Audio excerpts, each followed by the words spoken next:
Good morning. Thanks for being here. It's great to see everyone. It's kickoff.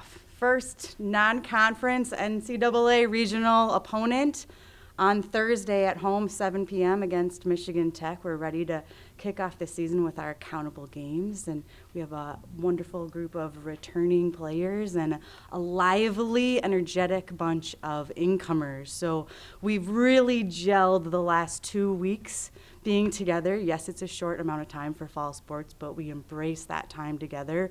There's frustration, learning, growth, but every day we have evolved. And one of the themes this year that you'll continually hear from us is how are we elevating? How are we choosing to commit to our standards, our core values of accountability, compete, and respect?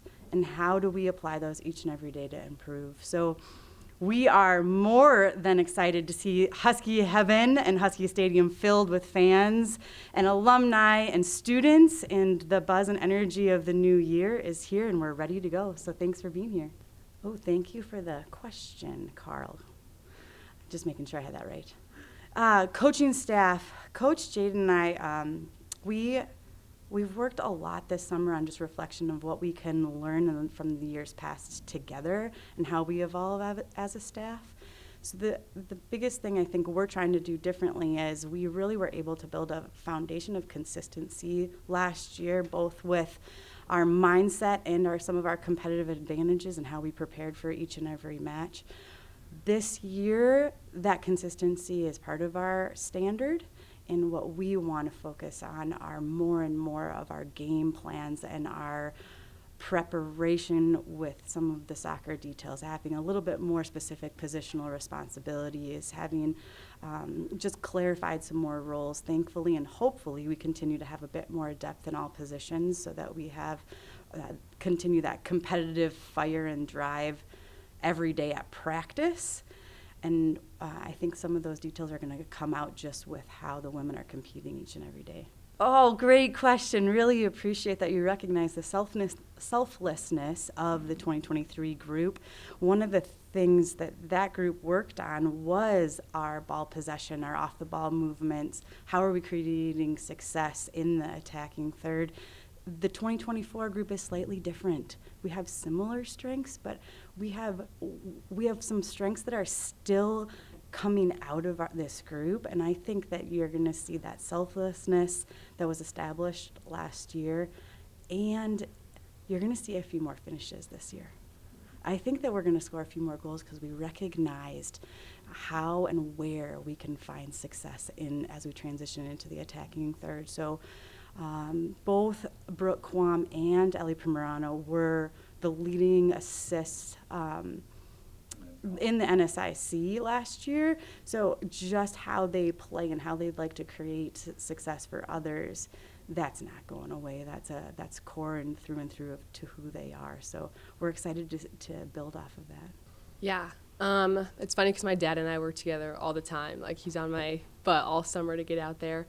My range of passing has always been pretty short-sighted.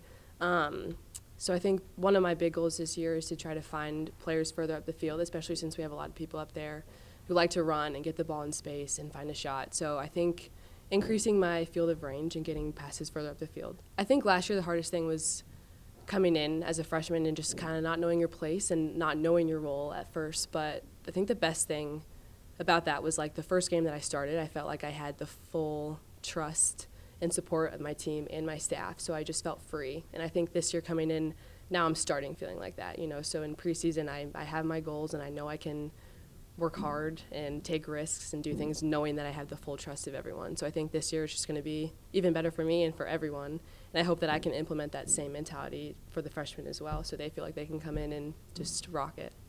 That's a good question. I'd like to say that type of feeling doesn't leave you, but again, as Greta said, it's a new year, so that kind of means nothing to me. It also means everything, if that makes sense. Like, we have a completely new team, they have a completely new team, new strategies, new strengths, new weaknesses, so I think a new year is just completely different. So with the team, I would just say fostering 9 incoming freshmen into our competitive culture and our team mindset that we have. And then personally, I'd like to score some goals, have some fun, and just see everyone blossom as a player individually too. So it feels good. It also comes with pressure. So I think I always like to view it from an underdog mindset. Those rankings honestly mean nothing in my mind because we haven't seen anyone play. So yeah, I think it's a motivator, but it's also kind of puts a target on your back a bit to keep that in mind too. So.